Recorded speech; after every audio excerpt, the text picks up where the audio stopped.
If I get a cold air intake for an otherwise stock C7.5A7, do I need a tune? No. Generally, you can install a high flow intake on any of these cars.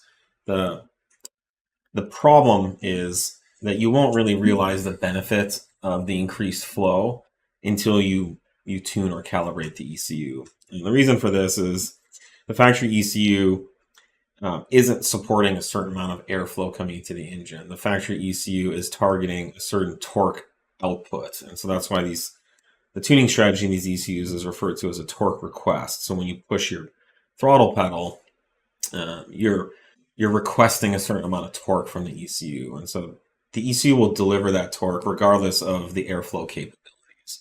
Older ECUs, like say from the 90s and earlier, even the early 2000s, they they they would supply, if more air came into the engine, they would supply more fuel and timing to support that airflow. But these newer ECUs are much more advanced, and certainly modern stuff like your C7.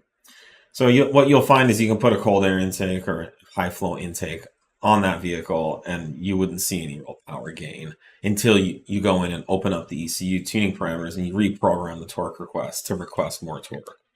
And in that case, the ECU will make as much power as possible with that given airflow level.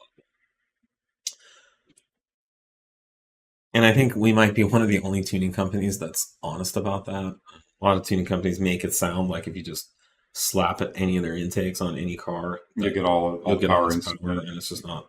Unfortunately, or fortunately, whatever you think, it's just not true. Yeah, it depends on how well the torque model is done inside the ECU. It can often go both ways. Sometimes we've seen this where they're over. It's all math based, so it's trying to develop a torque number based off all of its parameters. But we found there's some instances where as you get hotter and hotter and hotter, the engine will actually make a little more power just because they were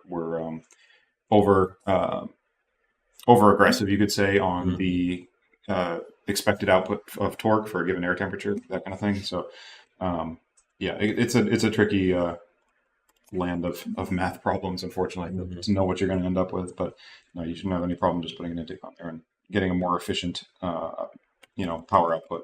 Yeah.